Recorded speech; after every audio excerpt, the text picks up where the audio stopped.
And a new study is linking air pollution to serious neurodegenerative conditions like ALS. Researchers say long-time exposure to everyday pollution raises the risk of developing these motor neuron diseases. Joining us now is Dr. Anthony Szema, a clinical professor of occupational medicine. And Doc, welcome. Good to have you here with us this morning.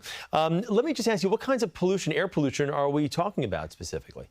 We're concerned about burning plastic, for example. When you burn plastic water bottles, it releases a neurotoxin called N-hexane. And we even saw that with military burn pits in Iraq.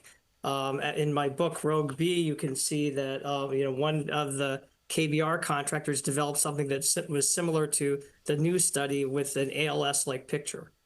So how much exposure would be considered long-term or high risk?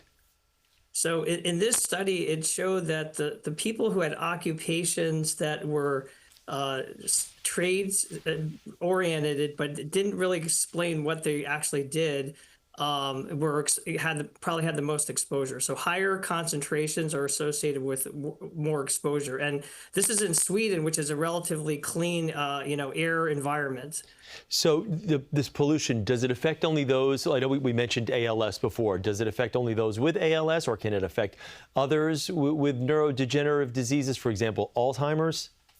So we're not really sure. We know that in Sweden, it's a relatively uniform population. So that one of the concerns is whether or not they're genetically susceptible.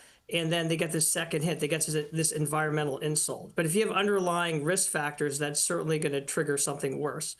So let me ask you about this study from Sweden. How might some of these pollutants, like, I guess, does it speed up ALS after it's been diagnosed? Or is that what the study reveals?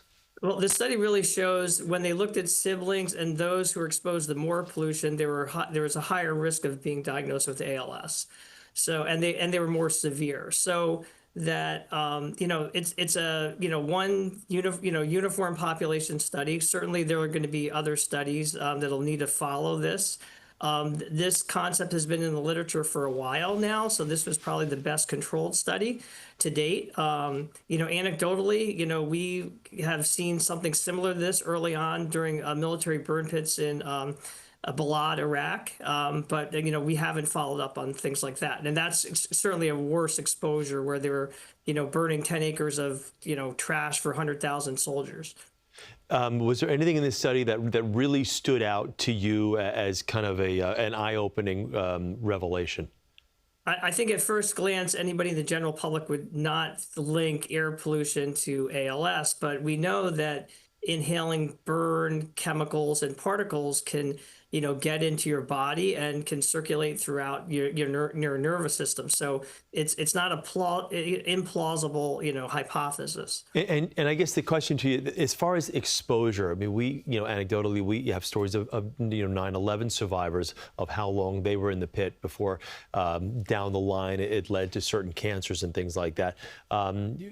Is there a time period that is quote unquote safe, or is it just you're in that type of environment for a few hours and then that's something that you have to worry about years down the road? Right. I don't think we know the answer to that. It's a great question. Humans are supposed to breathe clean air, 21% oxygen, 79% nitrogen, and no particles in it. Yeah. Okay. Dr. Szema, thank you very much. We appreciate you taking a few moments for us. Thank you. Incredible study.